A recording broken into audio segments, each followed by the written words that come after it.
स्वः तत्सवितुर्वरेण्यं भर्गो देवस्य धीमहि धियो यो नः प्रचोदयात्। देवियों भाइयों, मंत्र जप का गूढ़ रहस्य भाग 2 वीडियो हम बना रहे हैं। पहले वीडियो के बाद में हम ये बात पढ़ रहे हैं। पहला वीडियो अवश्य देखें, इसके बाद में 2 नंबर का वीडियो ये बना रहे हैं। योग शास्त्रों में भी जप के साथ अर्थ चिंतन की एक सीमा तक की आवश्यक बताया गया है। पतंजलि ने योग सूत्र में एक स्थान पर कहा है,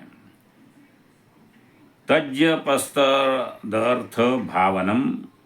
इस सूत्र की टीका करते हुए स्वामी हरिहरानंद आरण्यक ने लिखा है, साधकों को पहले सावधानी से वाच्यवाचक भाव को मंत्र में जागृत करना पड़ता है। शब्द का जप तथा उसके अर्थ की भावना करते करते मन अभ्यास हो जाता है। अभ्यास से जब चित्त कुछ स्थिर, निश्चित तथा ईश्वरीय भाव में स्थित होने में समर्थ हो जाए, तब हृदय में स्वच्छ शुभ असीम आकाश की धारणा करनी चाहिए। हृदय आकाश में स्थित ईश्वर के साथ अपने चित्त को मिलाकर निश्चित संकल्प शून्य और तृप्त भाव से रहने का अभ्यास करना होता है। जप में शब्दों के उच्चारण की अपेक्षा मौन जप को ज़्यादा महत्व दिया गया है। उसके साथ भाष्यकार यह भी मानते हैं कि अर्थ की भावना साधक के चित्त को तुरीय अवस्था तक पहुँचने में बाधक बनने लगती है। स्वाध्याय से इष्ट देवता के साथ मिलन होता है। योग दर्शन 244 सूत्र का अर्थ करते हुए टीकाकार लिखते हैं कि एक अवस्था में जप के समय अर्थ की भावना ठीक नहीं रहती, मन विषयांतर में दौड़ता रहता है। स्वाध्याय स्थिर होने तक ही अर्थ भावना अविच्छिन्न रहनी चाहिए। उसके बाद जप आरंभ होते ही इष्ट की छवि में चित्त का लय हो जाना चाहिए। इष्ट की छवि में चित्त का लय हो जाना चाहिए। इस स्थिति में किया गया जप अनहत स्तर का होता है। जप का एक स्तर सिद्ध होने के बाद सामान्य स्थिति में भी साधक अपने इष्ट से तादात्म्य अनुभव करने लगता है। शरीर निश्चल आसन पर स्थित और इंद्रियां विषयों से विरत होने के बाद ध्यान सिद्ध होने लगता है। शरीर निश्चल होने का अर्थ यह नहीं है कि वह जड़ और निष्क्रिय हो जाता है अथवा इंद्रिय अपना कार्य बंद कर देती है। शरीर की सामान्य गतिविधियां अपनी गति से चलती रहती है। परिवर्तन सिर्फ यह होता है कि राग द्वेष का हर्ष अमर्ष के रूप में होने वाले प्रभाव बंद हो जाते हैं। वैदिक मंत्रों और पौराणिक मंत्रों के अर्थ अनुभव किए जा सकते हैं, हालांकि इसकी आवश्यकता नहीं है, लेकिन तांत्रिक मंत्रों का स्वरूप ही इस तरह है कि उसका न अर्थ किया जा सकता है और न ही उसका मर्म समझा जा सकता है।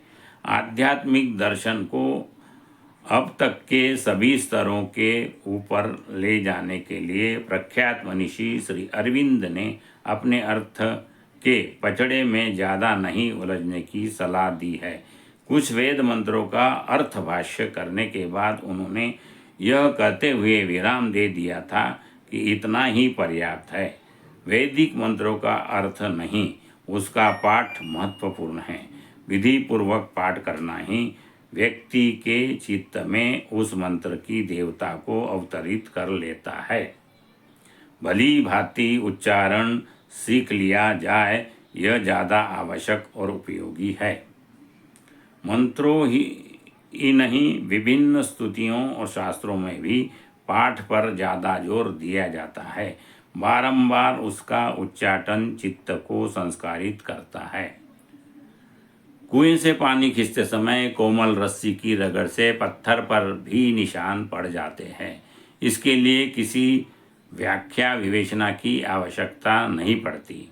मंत्र जप या तो स्तोत्र पाठ को भी उस आवर्तन की तरह कहा गया है। इसका कोई अर्थ या भाव नहीं है। ध्यान नहीं रखने जाने पर भी वह अपना प्रभाव देता है, बल्कि ज़्यादा अच्छी तरह देता है, क्योंकि वह इस प्रकार प्रक्रिया ज़्यादा कुशलता से चलती है। अर्थ पर ही ध्यान केंद्रित करने से कई बार भ्रम भटकाव की आशंका भी होती है।